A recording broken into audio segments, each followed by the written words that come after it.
All right, welcome to the Explainer. If you've ever found yourself totally frustrated trying to wrangle and process Markdown across complex, modern web architectures, well, you know it can be a massive headache. Today, we're completely demystifying how you can transform Markdown flawlessly across any environment. We're talking about the Isomorphic Remark and Rehype design workflow. It's a real game changer. Okay, let's lay out a quick roadmap so we can structurally tackle these architecture concepts together. First up, the Markdown rendering challenge. Then, we'll define the isomorphic approach, break down the transformation pipeline, weigh the benefits of shared logic, and finally, look at modern architectural integration. Let's jump in. Section 1. The Markdown Rendering Challenge. Crashing the browser. Seriously, why does Markdown crash in the browser? The frustrating reality we face as developers is this constant uphill battle with environment-specific bugs. Picture this. You take a standard Markdown processor, right? And you try to run it in a client-side bundle using tools like Webpack or Vite. Boom! You inevitably trigger these nasty runtime errors. Your console starts screaming, "is not a function," and it's simply because tools built for the backend are relying on native APIs that literally do not exist in the browser context. So what happens? Development teams are forced into these awkward workarounds, basically maintaining two totally separate ways to parse and render text just to keep the front end from crashing. It's totally inefficient. Section 2. Defining the isomorphic approach. A write-once reality. So, what do we actually mean when we call Remark and Rehype isomorphic? It strictly refers to their ability to run identically in both Node.js, like your backend or server-side generation scripts, and right there in the browser for your front end. How do they pull this off? They rely strictly on abstract syntax trees, or ASTs, and pure functions. By completely stripping out the need for native operating system APIs, file system access, or Node.js built-ins to process text, the code is entirely freed up. It can run anywhere. The logic becomes completely decoupled from the environment. Section 3. The transformation pipeline, from string to DOM. Let's look at the actual mechanics here. This uses a core library called Unified, and it's entirely plugin-driven.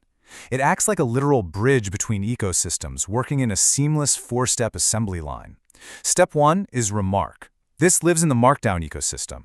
It takes your raw Markdown string and parses it into an MD-AST, a Markdown abstract syntax tree. Basically, a highly structured, machine-readable format of your text. Step 2 is Remark Rehype. This acts as the bridge, transforming that MD-AST into a HAST, or a hypertext abstract syntax tree. Now we're in HTML territory. Step 3 uses Rehype to actually sanitize and modify that HTML tree using whatever plugins you need. And finally, Step 4, Rehype Stringify, converts that HAST right back into a plain HTML string. Because this whole flow is completely plugin-driven, you can just effortlessly pop steps in and out. Want to add math rendering, complex syntax highlighting? You got it, and you never even have to touch the underlying architecture. Section 4. The benefits of shared logic. Using it versus not using it. This is where the rubber meets the road. I want to directly compare the massive benefits you get with this modern approach versus what happens when you're stuck relying on fragmented legacy pipelines. With non-isomorphic approaches, you are living in a world of pain. We're talking runtime errors, duplicated logic where your back-end scripts just don't match your front-end tools, and endless environment-specific bugs. Teams literally waste hours in QA trying to figure out why a simple Markdown table renders perfectly on the server but absolutely shatters on the client. But today, by adopting an isomorphic solution, teams are unlocking a true write-once reality. You're using the exact same text processing pipelines in your back-end build scripts and your front-end editors. What does that mean for you? Drastically reduced maintenance overhead. If you're building a content management system, this unified processor unlocks flawless live previews. You can parse, sanitize, and render user-generated Markdown in real time as they type in the browser, completely bypassing those traditional client-side bundle errors we talked about earlier. It is so much cleaner. Section 5. Modern architectural integration. What real solutions look like. Let's ground all this theory. What does a real-world solution utilizing this exact stack look like today? Well, a perfect candidate for an isomorphic pipeline is a monorepo architecture. Imagine you have a React TypeScript frontend, an Express backend for frontend, or BFF, and an internal Express microservice layer. By leveraging TypeScript and defining internal packages in your package.json, this setup lets teams write their Markdown processing logic exactly once. You just abstract that remark and rehype pipeline into a shared utility library. Then you effortlessly share that single source of truth across your front end, your BFF, and your microservices.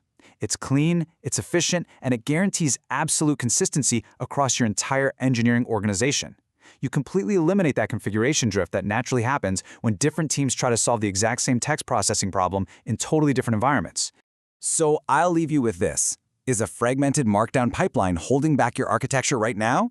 Think about it. If you are managing separate logic for your backend and front end, you are doing double the work and practically inviting bugs into your codebase. The isomorphic approach is right there, ready to unify your workflow today. I really hope this explainer gave you a solid roadmap to rethink your text processing architectures. Thank you so much for hanging out with me, and keep building smarter.